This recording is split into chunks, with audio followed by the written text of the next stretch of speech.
Are you struggling to conceive? You have options, and at Piedmont Reproductive Endocrinology Group, we'll make sure you have the guidance and support you need. PREG is known for individualized fertility care that's unique to every patient. We take the time to provide a reassuring and empowering experience because we believe that you deserve nothing less. Let us help you on your journey to parenthood. Visit us at pregonline.com to learn more. Get the guidance and support you need at Piedmont Reproductive Endocrinology Group.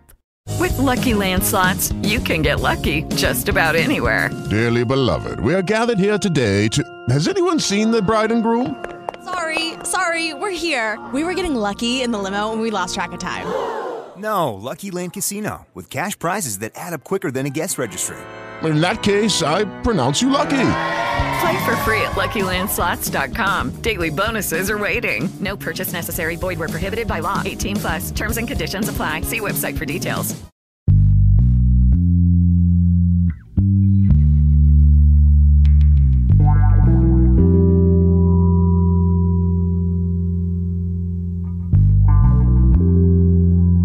Inter de música e conhecimento.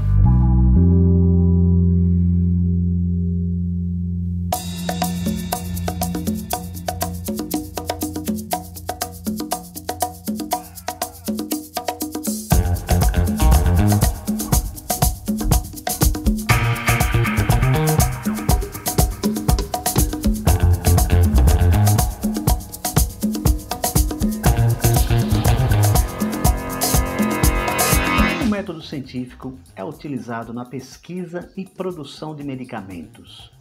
Tudo que é natural é bom? O que são experiências anedóticas?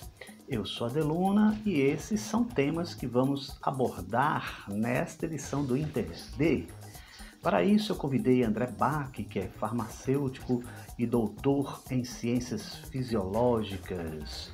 Ele também é professor da Universidade Federal de Rondonópolis, no Mato Grosso.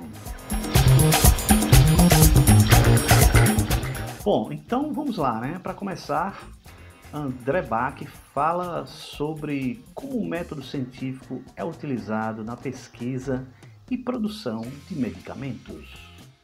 Bom, o método científico ele é fundamental no desenvolvimento de medicamentos. É praticamente impossível imaginar que um medicamento eficaz, seguro de ser utilizado, que a gente consegue saber que o benefício desse medicamento supera os seus riscos, etc. É impossível praticamente a gente ter essa segurança na hora de utilizar esses medicamentos se eles não forem demonstrados, né? Se essa eficácia, essa segurança não forem demonstrados por meio do método científico. Na utilização dos medicamentos, a gente segue a premissa básica do método científico, que é observar de maneira sistemática o que acontece, formular hipóteses e depois de formular essa hipótese, a gente testa essa hipótese, vê esses resultados, né? Analisa os resultados e vê se esses resultados são compatíveis com a hipótese que a gente sugeriu de eficácia desse medicamento. E aí, se isso acontece de fato, a gente tem os recursos necessários, né? Os recursos científicos necessários para que a gente possa validar o uso desses medicamentos, ele obter um registro numa agência regulatória, como a Anvisa, por exemplo, para poder ser utilizado pela população em grande escala, né? E de maneira mais específica, o que a gente faz são fases, né? Científicas aí, começando desde o estudo pré-clínico, quando a gente observa os estudos em animais, a gente observa os estudos em células, para começar a ter uma ideia se aquilo de fato pode funcionar, para fazer uma triagem de quais medicamentos a gente pretende, que tem mais potencial, né, de trazer algum benefício. E além disso também, para já ter uma ideia da dose mais ou menos que a gente vai precisar, e um perfil de segurança pensando nos animais, mas que a gente vai depois tentar transportar para o ser humano, né? Aí passando essa fase que é chamada de pré-clínica, a gente começa então nas fases clínicas.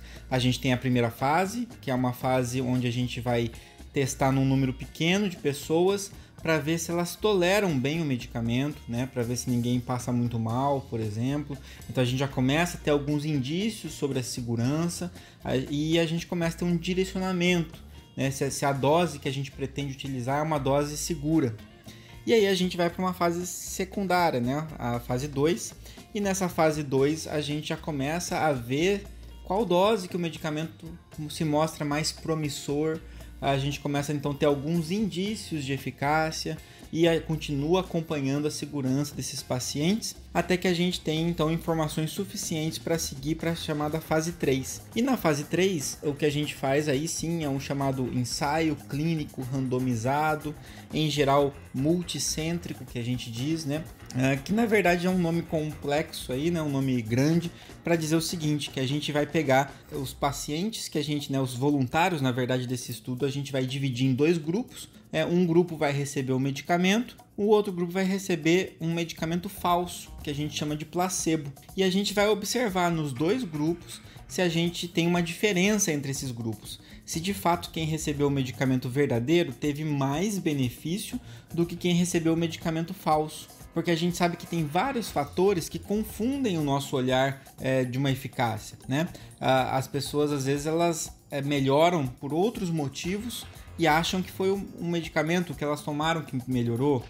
As doenças, elas têm um perfil próprio, né? Tem doenças que você tem uma melhora natural, uma gripe, por exemplo, você tem uma melhora natural da doença. Tem doenças que se manifestam em fases, né? Se você tem uma dor lombar crônica, tem dia que tá pior, tem dia que tá melhor. Então tem várias questões que vão acontecendo juntamente com o efeito placebo, né, e etc, que fazem com que pessoas se sintam melhores mesmo quando tomam uma coisa que não funciona. Então, eu acho que eu melhorei por causa de um chá, eu acho que eu melhorei por causa de tal coisa que eu tomei. Pode ter sido, mas pode ter sido uma série de outros fatores que confundiram esse olhar, né? Então, por isso, a gente compara um grupo que recebeu o medicamento com outro grupo que recebeu um medicamento de mentirinha, que é o grupo placebo. E aí, quando a gente nota de fato que existe uma superioridade do grupo que recebeu o medicamento em relação ao placebo, se essa diferença é uma diferença que ela é significativa, que ela possui uma relevância clínica, aí sim esse medicamento passa a ser registrado, utilizado na população e continua sendo acompanhado pela vigilância sanitária, os seus efeitos adversos, etc, né? Isso pode ser notificado para os sistemas de notificação, mas já é um medicamento que ele passou por todas essas etapas, né? Então, todas essas etapas elas estão em consonância com o método científico e, por conta disso, são as informações mais confiáveis que a gente pode ter a respeito de um determinado medicamento, de um determinado tratamento. Esse método que eu mostrei aqui para vocês é um método usado para medicamentos, mas também é um método usado para aferir a eficácia de qualquer intervenção. Pode ser uma cirurgia, pode ser uma intervenção fisioterápica, pode ser uma intervenção psicoterápica, etc. Esse é o método padrão ouro, digamos assim, para fazer análise de eficácia de substâncias, né? Então o método científico ele é fundamental, ele está intrinsecamente ligado ao método pelo qual a gente desenvolve medicamentos. Bom, antes mesmo da pandemia da Covid-19, a gente podia observar pessoas se utilizando das chamadas experiências anedóticas para alegar que um determinado remédio funciona, né? E o professor André Bach fala a respeito disso, né? O que são evidências anedóticas? O problema da evidência anedótica, né, que é um nome também técnico, né, para dizer basicamente uma experiência pessoal, aquele relato pessoal, né? Então, eu usei e funcionou, minha vizinha usou e ela ficou bem. Eu observo que meus pacientes usam e melhoram com esses medicamentos, né? O problema desse tipo de análise, né, é que ela é uma análise muito rudimentar, é uma análise muito precária de eficácia de um medicamento. Nós estamos usando como recurso para fazer essa análise só o nosso olhar, só a nossa impressão. E a nossa impressão sobre algo é muito enviesada, porque a gente é confundido por vários fatores, como eu comentei, né, anteriormente na primeira pergunta. Então, o fato de você estar sentindo dor, tomar um medicamento, ou usar um chá, ou fazer qualquer coisa, e a sua dor melhorar, não significa que foi por causa da intervenção que você fez. Você melhorou após usar aquela substância. Mas será que você melhorou por causa daquela substância? Quem garante isso? como a gente pode ter certeza que foi a substância? Ou se foi apenas uma coincidência temporal, né, que aconteceu e por vários outros motivos. Então, a única forma da gente decifrar isso não é olhando para o indivíduo, né? Sempre que a gente faz um tratamento medicamentoso, a gente nunca sabe se a gente melhorou por causa do medicamento. A gente acredita que a gente melhorou por causa do medicamento. O que nos dá confiança para dizer que, de fato, a melhora foi provavelmente por causa do medicamento são os dados científicos que vêm dos ensaios clínicos que a gente comentou anteriormente. Então, é isso que nos dá um pouco mais de segurança. Na ciência, não existe certeza de nada, né? A gente não tem como falar, com certeza foi isso que trouxe a minha melhora. Mas a gente pode ter probabilidades, o que a gente fica aferindo são probabilidades, né? Então existe uma maior probabilidade de ter sido o medicamento que causou a minha melhora. Eu sei disso por causa dos ensaios clínicos. Eu não sei disso olhando para pessoas que eu indiquei o medicamento, né? Então a gente sofre uma confusão muito grande de vários e vários efeitos, né? Quando a gente resolve se apoiar apenas nessa evidência que é chamada de evidência anedótica, e por conta disso ela não pode ser nem considerada evidência científica. O grande problema é que a evidência anedótica ela é muito próxima de nós. É como se a gente estivesse vendo com os nossos próprios olhos. Então eu estou vendo que eu melhorei depois que eu tomei o medicamento. Então é muito difícil eu me convencer que talvez a minha melhora não tenha sido por conta desse medicamento. É muito difícil convencer alguém, então, que olhou e se sentiu curado por conta de um medicamento, ou de uma intervenção, ou de um chá, ou de qualquer outra coisa. Por mais que aquilo não tenha uma eficácia científica demonstrada, por mais que os ensaios clínicos mostrem que não há diferença com o grupo controle, o grupo placebo, ou seja, um medicamento sem eficácia, se uma pessoa ela sentiu a impressão de que o medicamento trouxe a melhora para ela, ela vai acreditar com muita força naquilo e vai fazer o seu relato apaixonado. E esse é um grande problema do relato anedótico, da evidência anedótica. Ela é emocional, ela vem de um caráter subjetivo, né? É uma verdade, entre aspas, subjetiva para aquele indivíduo. E o que a gente precisa é buscar uma verdade objetiva, está fora de nós, que está acima de nós, que independentemente do que eu pense, aquilo acontece e não algo que dependa da nossa vontade para acontecer. Se a gente pegar o exemplo mais simples possível, né? A gravidade, por exemplo. A gravidade é uma verdade objetiva. Não tem como eu falar assim, eu acho que a gravidade funciona, eu não acho, eu não concordo com você, né? Porque se subjetivamente eu acreditar que a gravidade não funciona, eu posso querer pular da janela, porque se a gravidade não existe, eu posso flutuar, mas o que vai acontecer na realidade é que eu vou cair, independentemente de eu acreditar ou não naquilo. E esse é o grande problema de quando a gente acredita em evidências anedóticas. Elas não garantem que aquilo está próximo da realidade. Já uma evidência científica, por mais que ela não te dê uma certeza absoluta, ela está o mais próximo possível da realidade. Então a gente tem maior probabilidade de acertar quando a gente segue as evidências científicas e uma maior probabilidade de errar quando a gente se apoia em evidências anedóticas.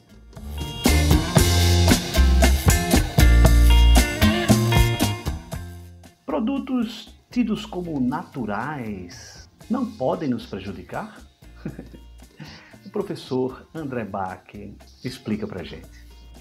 Sobre essa questão do natural não faz mal, isso é um grande problema, um grande equívoco, né? A gente pode chamar isso de uma falácia naturalista, que basicamente vai dizer o seguinte: tudo que é natural deve ser bom. Algumas pessoas vão dizer, nossa, é natural, vem da natureza, né? Tem uma romantização do que é a natureza. Vem da natureza, que é algo sublime, né? Quase que divino, uma dádiva ao ser humano, a natureza. Quando na verdade não é bem assim, né? Então as pessoas dizem, bom, isso é natural, se é natural é bom, faz bem, então se qualquer coisa for natural, essa coisa naturalmente deve ser boa. E isso é um grande erro que a gente comete. A gente está numa época, né, onde a gente tem muito essa questão da cultura do bem-estar, né, dessa ideia de que a gente deve se livrar de tudo que é muito artificial, de tudo que está ligado a algo industrializado, né? Essa demonização da indústria farmacêutica e de outros tipos de indústria, valorizando aquilo que é natural. Só que existe uma confusão muito grande, né? Uma coisa é você buscar um estilo de vida no qual você tenha hábitos mais saudáveis. Então, você se alimentar de coisas menos processadas, você dormir uma quantidade de sono adequado, né? Você fazer exercícios físicos, um exercício ao ar livre, né? São todas coisas que podem, de fato, trazer benefício para a nossa vida. Mas existe uma extrapolação muito grande, como se tudo que fosse natural fosse bom e superior àquilo que não é natural. E isso é uma grande mentira, né? Começa pelo fato do como que a gente classifica que coisas são naturais, né? O que é natural para você que está ouvindo? Uma planta é natural? Tá, a planta que você arrancou ali da natureza, ela é natural. Mas e um chá? Um chá é natural? Mas alguém teve que arrancar a planta de lá, teve que processar esse produto, deixar ele seco, por exemplo, extrair ele, colocar ele num pacotinho para você fazer a sua infusão, né? Será que ele é tão natural assim? Ou você encontra um chá disponível na natureza à vontade, né? Uma cápsula contendo um fitoterápico ou vários fitoterápicos é algo natural, porque tem um fitoterápico lá dentro, mas quantas árvores de fitoterápico você conhece por aí? Quantos pés de maracujina, de xarope de maracujina você já plantou, né? E coisas muito mais que a gente pode extrapolar muito mais, né? Fazer um exercício físico é uma coisa natural, mas quantos equipamentos de supino você encontra numa floresta nascendo ali da grama, né? Isso não acontece. Então, assim, as intervenções humanas elas são necessárias para tudo que a gente faz. Então, em essência, quase nada vem direto da natureza para nós. É necessário um processamento humano daquilo, né? Então, a gente se apoiar só no que é natural é uma coisa muito estranha de se pensar. E principalmente quando a gente olha para os exemplos, né? Um veneno de cobra é natural e não faz bem, né? Ser picado por uma cobra não faz bem. Mas o que está sendo injetado ali pela picada da cobra é uma substância altamente natural. Se a gente pensar na resina que se extrai da papoula, que é uma planta, né? Você pega a flor da papoula e extrai uma resina que é o ópio, né? O ópio é natural, mas a gente sabe que ele é uma droga poderosíssima. A gente pode pensar no arsênico, em vários elementos químicos ali que são, né, metais pesados, são naturais, né?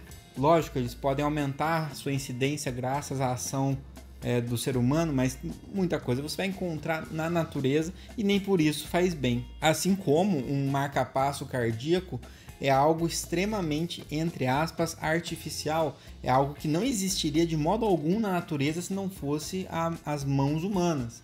E o marca-passo cardíaco salva vidas, né? Uma vacina é algo que demanda um desenvolvimento humano. Você não encontra uma vacina nascendo numa planta, né? Mas você tem uma substância aí importantíssima para a proteção dos seres humanos e que nos previne de várias doenças. Então, muita coisa que não é tida como natural salva vidas e muitas coisas que são consideradas naturais podem matar, né? Então, a gente não pode associar o que é natural com maior segurança, a gente não pode associar o que é natural com maior benefício, né? Até porque muitos desses produtos naturais que prometem uma série de coisas não conseguiram demonstrar essa eficácia toda por meio do método científico que a gente estudou no comecinho dessa conversa, né?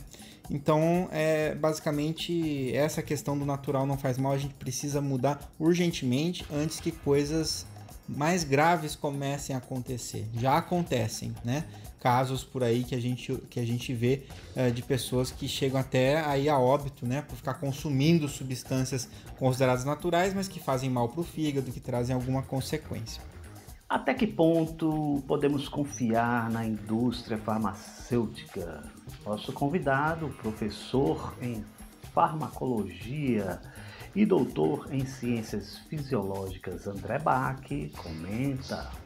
Sobre a confiança na indústria farmacêutica, o que eu poderia dizer é que a gente não deve simplesmente confiar de olhos fechados na indústria farmacêutica. Assim como a gente não deve confiar de olhos fechados em nada, né? Nem nesse lobby que a gente viu que existe também um lobby do natural vindo aí para tentar ocupar o espaço quando a gente rejeita a indústria farmacêutica, né?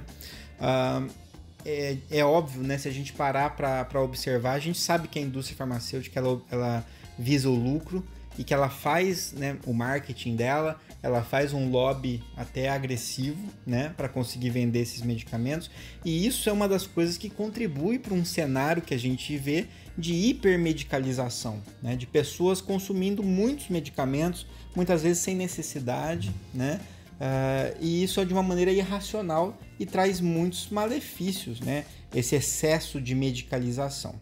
O problema tá quando a gente acha que a hipermedicalização é fruto da indústria farmacêutica simplesmente.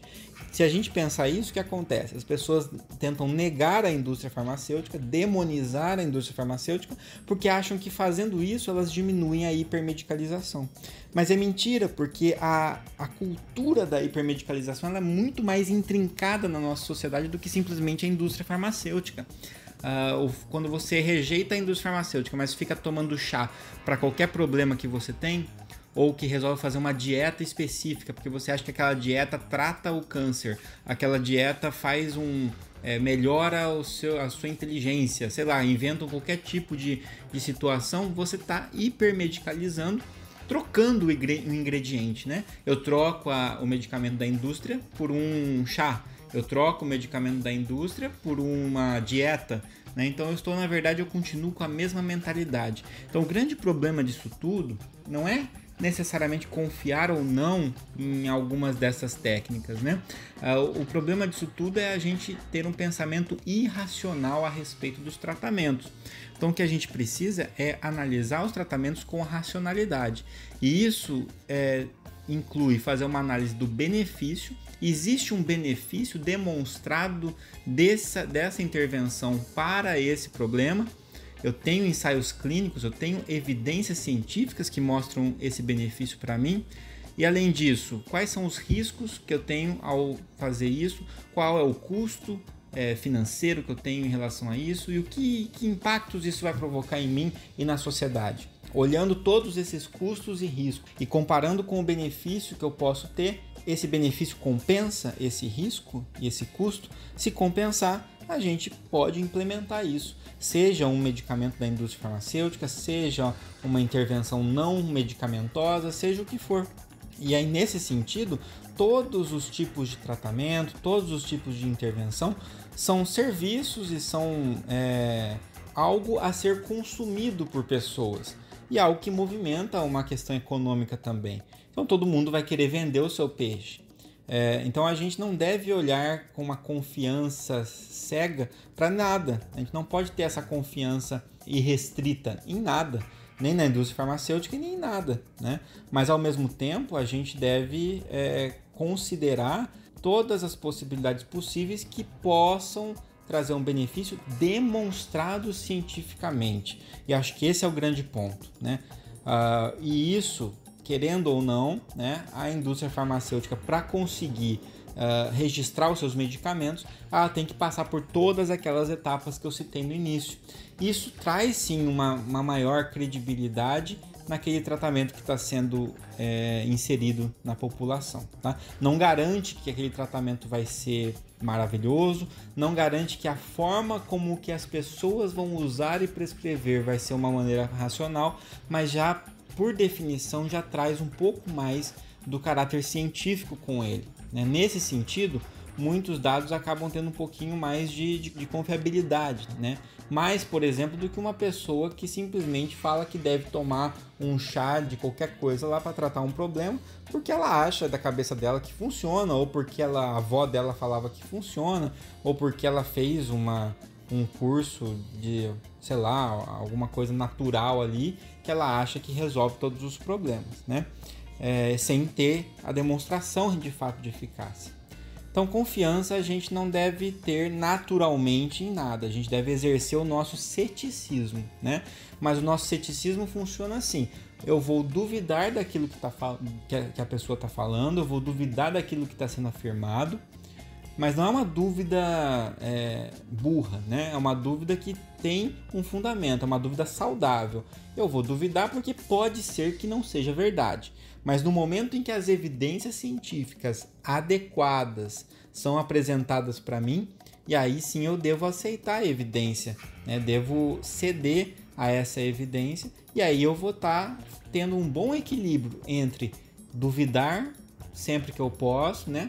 Mas ao mesmo tempo aceitar quando a evidência aparece. Quando uma pessoa resolve duvidar de tudo e não aceita sequer as evidências ou a realidade que se apresenta para ela, aí a gente já não está mais diante de uma pessoa cética, a gente está diante de uma pessoa negacionista. Então, quando uma pessoa nega os benefícios da vacina, mesmo com todas as evidências mostrando os benefícios, ela está se tornando uma negacionista. Ela não está mais pensando de maneira científica, ela está simplesmente querendo negar a vacina, e tudo que ela puder, ela vai usar como um escudo para negar. E isso é ser negacionista, né? Então nós temos que ser céticos e não negacionistas. E isso deve acontecer inclusive com a indústria farmacêutica. Muitíssimo obrigado ao professor André Bach. Essa entrevista também está disponível em texto lá no site www.interd.net.br e em várias plataformas digitais.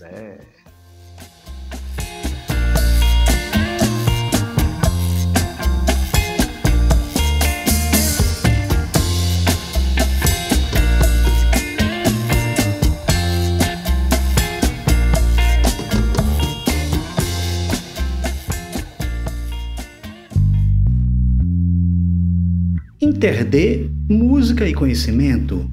Apresentação e roteiro, Adeluna. Trabalhos técnicos, Pedro Santos. Voz da vinheta, Thaís Queiroz. Música da trilha, Banda Monjolo. Apoio cultural, Estúdio Bacamarte.